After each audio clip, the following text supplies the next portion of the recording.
မင်္ဂလာပါရှင်ကျမနာမည်ဖြိုးမောက်ခင်မှာ The Future of the Connection Part 2ပေါ့နော်ကျမဒီဗီဒီယိုလေးရဲ့ Part 1ကိုတင်ထားပြီးသားဖြစ်ပါတယ်အဲ့ဒါလေးကကျမ Part 1ပေါ့နော်တစ်ဖက်လူကဒီဆက်ဆံရေးနဲ့ပတ်သက်ပြီးတော့တဲ့နော်ဘယ်လိုမြင်လဲဆိုတဲ့ခေါင်းစဉ်လေးကိုသွားပြီးတော့ကြည့်လို့ရပါတယ်နော်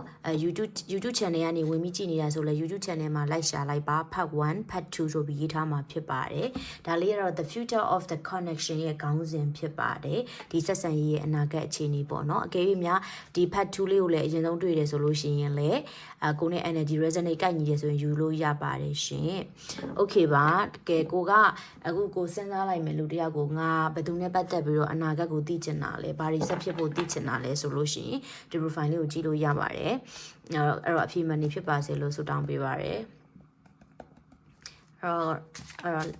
let me know the future of the connection please submit separating this is quality reading to my viewers okay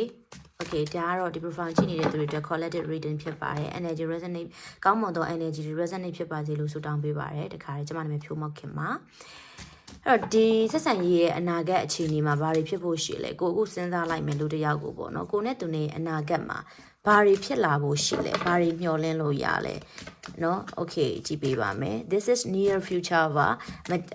လာမဲ့မကြာတော့တဲ့အနာဂတ်တစ်ခုအတွက်ဖြစ်ပါတယ်အဲ့တော့မကြာတော့တဲ့အနာဂတ်ဖြစ်ပါတယ်ဒီဆက်ဆံရေးရဲ့အနာဂတ်မှာဆိုလို့ရှိရင်ဘာတွေဖြစ်ဖို့ရှိလဲအခုဒီ profile ကိုကြည့်နေတဲ့သူနဲ့တစ်ဖက်လူရဲ့ကြားမှာရှိတဲ့အနာဂတ်ရဲ့ဆက်ဆံရေးမှာ oh my god ဘာတွေဖြစ်ဖို့အတွက်ရှိလဲဆိုတာလေးကြည့်ပေးပါမယ်အမှန်တော့ဒီကက်ကလေးကအရင် cute ဖြစ်ပါတယ်အရင် cute ဖြစ်ပါတယ်ဒီကက်လေးကိုကျွန်မအရင်သဘောကျတယ်ပါတယ်ဒီ tarot ကက်ကလေးတွေကဒီ deck လေးကအရင်ချစ်ဖို့ကောင်းတယ်เนาะအဲ့ဒီဆက်ဆံရေးရဲ့အနာဂတ်အခြေအနေမှာဘာတွေဖြစ်ဖို့ရှိလဲဆိုတာမျိုးကိုကြည့်ပေးပါမယ် oh my god text oh my god text ပါ okay ပါဒီဆက်ဆံရေးရဲ့အနာဂတ်အခြေအနေမှာဘာတွေဖြစ်ဖို့ရှိပါသလဲ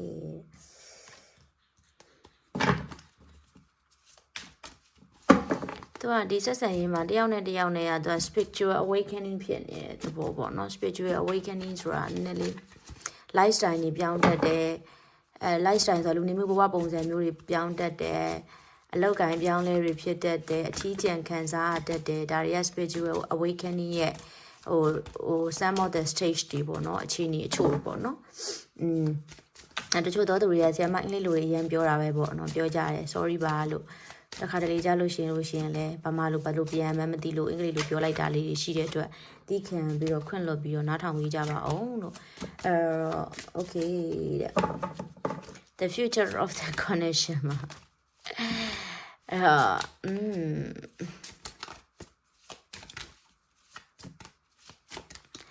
okay ဒီ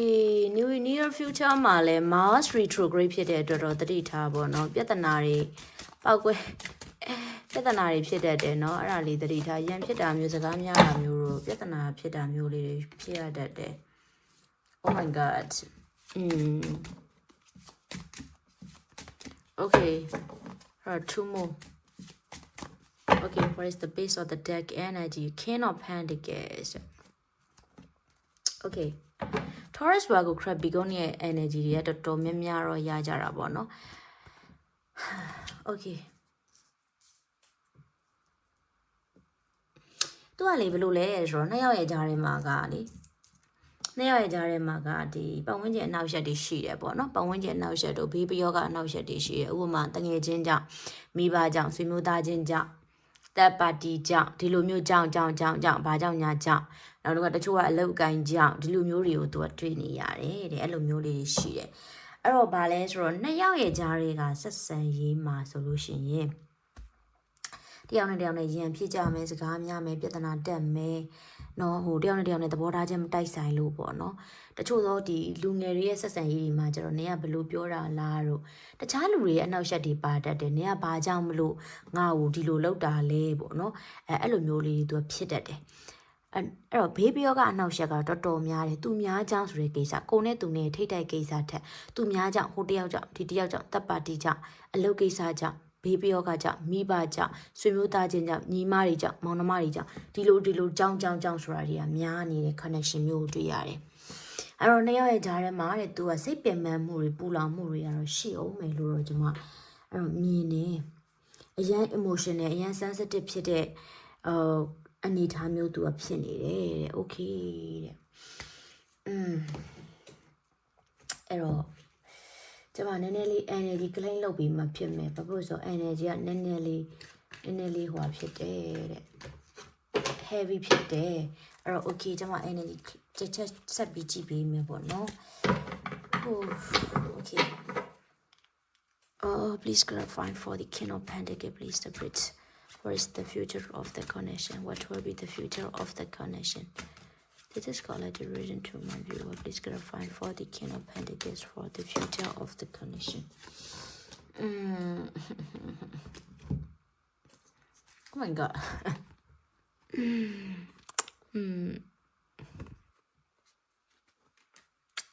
okay if I don't stress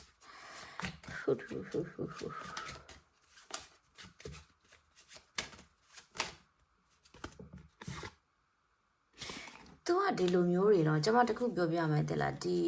သူ့အမြင်နဲ့သူဆုံးဖြတ်ပြီးတော့သူ့အမြင်နဲ့သူတွေးပြီးတော့ကိုနဲ့သူနဲ့ကြာမှရန်ဖြစ်တတ်တယ်ကိုကလည်းကို့အမြင်နဲ့ကိုပြောချင်တာပြောမှာသူကလည်းသူ့အမြင်နဲ့သူပြောချင်တာပြောမှာဒါပေမဲ့အဲ့အကြောင်းအရာတွေကမှန်ချင်မှမှန်မှာပေါ့ဥပမာကိုဆွဆွဲတဲ့အကြောင်းအရာတွေကိုကနင်ဘာလုပ်နေရလဲပေါ့နင်ဒီနေ့ဒီဟာလုပ်နေရမဟုတ်ဘူးလားလို့ကိုကလည်းကို့အမြင်နဲ့ကိုပြောမှာဥပမာနင်တကယ်ချင်းနင်ဘာပြောလိုက်တာလဲငါအကြောင်းပေါ့ဥပမာပြောချင်တဲ့သဘောအဲ့လိုမျိုးကိုကလည်းကို့အမြင်နဲ့ကိုပြောမှာသူကလည်းသူ့အမြင်နဲ့သူပြောမှာအဲ့လိုအမြင်တွေပြောရဲဆိုတဲ့နေရာမှာတယောက်နဲ့တယောက်နဲ့ယုံကြည်မှုမရှိဘူးသူက ghost လုပ်နေတာဟိုသူဘာလုပ်မလဲနင်ဘာလုပ်မလဲငါဘာလုပ်မလဲ social media stock လုပ်တာမျိုးလည်းရှိတယ် social media stock ဆိုတာကသူကအကောင့်တွေကိုလိုက်ပြီးချောင်းကြည့်တာမျိုးပြောချင်တဲ့သဘောကလေကိုသိအောင်မဖြစ်မသိအောင်မဖြစ်အကောင့်နဲ့ဝင်ကြည့်တာမျိုးဥပမာကိုကတခုခု comment လေးပေးလိုက်ရင် तू ကမယုံတော့တာမျိုးတို့ဒါမှမဟုတ်လို့ရှိရင်ဒီ social media ကနေပြီးတခုခု तू မြင်လိုက်တဲ့အရာတခုကြောင့်ကိုယ်ကိုစိတ်ဆိုးသွားတာမျိုးတို့ तू ကအဲ့ဒါမျိုးတွေဖြစ်တတ်တယ်အဲ့ဒါအထူးသတိထားရမယ်နော်ဒီလိုပုံစံမျိုးတွေလာမယ့်အနာဂတ်မှာဖြစ်ဖို့အတွက်ရှိတယ်တဝင်တိုခြင်းကနေ तू ကစတင်တယ်နော် jealousy ဆိုတဲ့တဝင်တိုခြင်းကနေပြီးပြဿနာဖြစ်တတ်တယ်လို့မြင်တယ်အဲ့ဒီအချိန်မှာနှစ်ယောက်ကြားထဲမှာဒီရန်ဖြစ်ကြစကားများကြနဲ့ပြဿနာတွေတက်တယ်လို့မြင်တာပေါ့နော်အဲ့တော့ဒီလို energy လေးတွေ့တယ် okay ဒါကရန်ဖြစ်ခြင်းရဲ့ပြဿနာဖြစ်နိုင်တယ်နော် oh my god oh my god oh my god oh my gosh okay အဲ့တော့ဒီမှာကျတော့သူကokay please clarify နဲ့ 501 so clarify လုပ်ကြည့်အောင်တဲ့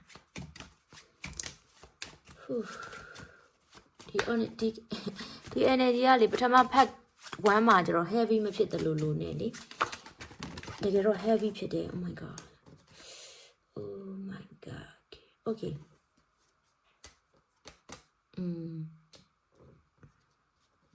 ကျွန်မပြောပြမယ်နော်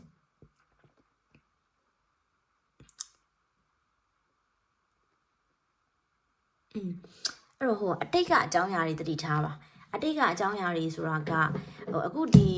the future of the connection အနာဂတ်နဲ့ပတ်သက်ပြီးတော့သူအတိတ်ကအကြောင်းအရာတွေပြန်ဆွဲခေါ်ပြီးတော့ပြဿနာဖြစ်တတ်တယ်။နေ့ကြောင့်ဥမာအတိတ်ကချစ်သူကြီးစားဟောင်းကြောင်းတို့အတိတ်ကဟိုဖြစ်ခဲ့တဲ့ပြဿနာရက်ဒီပေါ်မှာမူတည်ပြီးစကားများတာမျိုးတွေဖြစ်တတ်တယ်ဒီ connection ကလေဒီတော့အဲ့လိုပုံစံမျိုးလေးတွေတွေ့ရတယ်။အဲ့လိုလေးတွေတွေ့ရပါတယ်ကွယ်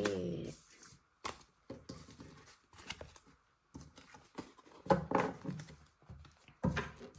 အဲ့တော့သူကဒီ the future of the connection မှာလေပြတ်တောက်သွားတဲ့ဆက်ဆံရေးမျိုးတော့မမြင်ရအောင်ပြတ်တောက်သွားတယ်ဆိုတာဥပမာအပြီးဆုံးနိုင်ပြီး unfinished business လို့ခေါ်တယ်မပြီးသေးတဲ့ဆက်ဆံရေးမျိုးပေါ့နော်မပြီးသေးတဲ့ဆက်ဆံရေးမျိုးကိုသူကမြင်ရတာပေါ့ okay အဲ့တော့ကျွန်မဒီမှာပြောပြမယ်ဒီနှစ်ယောက်ရဲ့ကြားရဲ့ဆက်ဆံရေးကလေဟိုတယောက်နဲ့တယောက်နဲ့ကြားထဲမှာသူကဝါသနာတွေကြောင့်ခွဲခွာရတယ်တချို့ကလည်း passionate ဖြစ်တဲ့အနေထားတွေမျိုးဥပမာတချို့ကဒီအလုပ်ကိုဇွဲကြီးကြီးနဲ့လုပ်တာမျိုးပေါ့နော်ဇွဲကြီးကြီးလုပ်ပြီးတော့ဥပမာအလုပ်ကိုပဲဦးစားပေးနေတဲ့အချိန်ကျတော့ကိုယ်ဦးစားမပေးတာမျိုးအဲ့ဟာတွေကြောင့်အတစ်အချက်ရှိတယ်နံပါတ်2အချက်ကသူကကြတော့ဒီဟို long distance ပေါ့တယောက်တနေရာစီဖြစ်နေတာကနှစ်ယောက်ကြားထဲမှာအကြီးမားဆုံး obstacle ပဲအဲ့တော့ဟိုနှစ်ယောက်ကြားရဲ့အနာဂတ်ဆက်ဆံရေးကကျွန်မပြောပြမယ်နောက်ထပ်6လအတွင်းမှာလည်းတယောက်တနေရာစီ long distance ဖြစ်ဖို့အတွက်ကိုမြင်ရတယ်เนาะအဲ့တော့အဲ့လိုမျိုးတွေအဲ့တော့ तू ကဘယ်လိုလဲဆိုတော့ तू နဲ့ကိုနဲ့ကဟိုနှစ်ယောက်လုံးကတော့ဒီဘယ်လိုပြောမလဲကိုယ့်ရဲ့ target တွေကို तू ရည်မှန်းတာချင်းကတူတယ်ဥပမာ ကိုကလည်းအလုပ်ကြိုးစားရင်သူလည်းအလုပ်ကြိုးစားတယ်ကိုကအလုပ်မအောင်မြင်ခြင်းသူလည်းအောင်မြင်ခြင်းတယ်ဒီလိုသဘောမျိုးလေးတွေရှိတယ်အဲ့တော့အဲ့လို energy မျိုးလေးရှိရပါတော့အဲ့ဒါလေးတွေတွေ့ရတယ်အဲ့တော့တခုကျွန်မသတိပေးချင်တာဒီဆက်ဆံရေးမှာတယောက်နဲ့တယောက်နဲ့ကြောက်ကစဖြစ်တဲ့ဆက်ဆံရေးမျိုးတွေဖြစ်တတ်တယ်အဲ့ဒါလေးတွေတွေ့နေရတယ်တဲ့လားနော်အဲ့တော့ okay ဟိုရန်ဖြစ်တာတွေစကားများတာတွေတက်နိုင်ဆုံးရှောင်ပါပေါ့နော်ပြဿနာတွေတက်တာပေါ့နော်အဲ့တော့ဟို limit ဟိုပါပေါ့အိမ်အောင်ဘက်တွေဆိုလို့ရှိရင်လေသူကဟိုပါဖြစ်တတ်တယ်နော်အဲ့ဒါလေးသတိထားပါ okay အဲ့တော့ base of the energy ကိုတစ်ချက်ကြည့်မယ်ဘာဖြစ်ဖို့ရှိလဲပေါ့နော်နှစ်ယောက်ကြားတဲ့ဆက်ဆံရေးမှာတဲ့ two more the base of the dark energy ကို please ပြပြပေးပါတဲ့ oh my god okay သူကဘယ်လိုမျိုးလဲဆိုတော့လေတကယ်တော့တယောက်နဲ့တယောက်နဲ့က emotions တွေအရန်ကြီးတာပေါ့နော်အရန်ကြီးတယ်ဆိုတော့ဘယ်လိုပုံစံမျိုးလဲဆိုတော့ကိုယ့်ရဲ့ဟို emotion တွေကသူကမြင့်တက်လာတတ်တဲ့ the future of the connection ပါလေပို့ပြီးဝမ်းနေလာတာမျိုးပို့ပြီးတော့ကြည်ခွဲခံစားလွယ်ရတာမျိုးဒီလိုပုံစံမျိုးတွေဖြစ်တတ်တယ်ကိုယ့်ရဲ့ emotions တွေအရန်မြင့်တက်လာတာမျိုးပေါ့နော်ဒီလိုပုံစံမျိုးတွေသူကဖြစ်တတ်တယ်အဲ့တခုတော့ရှိရယ်ကျွန်မပြောပြမယ်ဒီဆက်ဆံရေးရလေသူကကိုစီကအဲ့လိုနည်းနည်းလေး support ကိုလိုချင်တဲ့သဘောမျိုးဖြစ်နေပြီလားဥမာသူ့ရဲ့ဟိုပါပေါ့သူ့ဘဝတက်လန်းနဲ့ပတ်သက်ပြီးတော့အကြောင်းတစ်ခုခုကိုကကူညီလိုက်တာမျိုးပေါ့ဒီလားအဲ့ဒါမျိုးလေးလုပ်ပြီးမယ်ဆိုရင်ဒီဆက်ဆံရေးကအဆင်ပြေနိုင်တယ်ဥမာသူကဘာအလုံးနဲ့ပတ်သက်ပြီးသူဘာလိုချင်နေရလဲဟုတ်တယ်မလားဘာလိုချင်နေရလဲပေါ့အဲ့လိုပုံစံမျိုးလေးသူကလုပ်ပေးလိုက်မယ်ဆိုလို့ရှိရင်ဒီဆက်ဆံရေးကသူကအဆင်ပြေနိုင်တယ်လို့မြင်ပါတယ်ဒါပေမဲ့ကျွန်မပြောမယ်ဒီဆက်ဆံရေးကသူကလေတခါတလေကြားလို့ရှိရင်လည်းနှစ်ယောက်ရဲ့ကြားထဲမှာနှစ်ယောက်ရဲ့ကြားထဲမှာဒီစကားပြောပြတာမျိုးလေးတွေပြန်ရှိမြင်တခါတလေကြားရင်လည်းသွေးအေးသွားတာမျိုးလေးသူကဖြစ်ပြန်ရောဒီလိုပုံစံမျိုးလေးတွေကြုံတွေ့ရတတ်တယ်အဲ့တော့တေးကြတယ်ဘာလဲဆိုတော့အကေးကိုပေါ့နော် AD set နဲ့ဟိုစိတ်တူနေတာတွေရှိခဲ့မယ်ဆိုရင်တော့ तू ကကိုယ့်ပေါ်မှာစိတ်တူနေတဲ့ဆက်ဆံရေးတွေကိုယ်စိတ်ခုနေတဲ့ဆက်ဆံရေးတွေကနေပြီးတော့တဲ့ပြန်ပြီးတော့ပြေလဲသွားတတ်တယ်အဲ့တော့ဒီ tips လေးကိုကျွန်မပေးချင်ပါတယ်အကယ်၍ဒီ profile ကိုကြည့်နေတဲ့သူကဟုတ်တယ်ဆရာမကြီးကျွန်တော်လုပ်တယ်လို့ရဲကျွန်မလုပ်တယ်လို့ရဲကြောင့်တပတ်သူကကိုယ်စိတ်ဆိုးသွားတာစိတ်ခူသွားတာဆိုရင်တော့စိတ်ဆိုးပြန်ပြီးတော့ပြေနိုင်တဲ့အနေအထားမျိုးတွေရှိတယ်ဘာလို့တတိထားမှလဲဆိုတော့ဒီဆက်ဆံရေးမှာတယောက်နဲ့ရန်ဖြစ်တာတို့စကားများတာမျိုးတို့ဆိုတော့အကြောင်းအချက်ရက်ဒီကိုမူတည်ပြီးတော့ပေါ့နော်အဲ့တော့ကျွန်မအရှိမမှတ်မိသလားနည်းနည်း summarize လုပ်ပြီးပြောပြမယ်ဘယ်လိုလဲဆိုတော့ဟိုသူများတွေရဲ့ပြဿနာတွေကိုဥမတီစေနဲ့ပေါ့နော်ဥမတီစေနဲ့နောက်တစ်ခုကဒီမှာလေအဲ့လိုရန်ဖြစ်တာစကားများတာတွေကကြတော့အကြီးကျယ်ဖြစ်သွားရင်မကောင်းเนาะဆိုတော့တချို့သောသူတွေက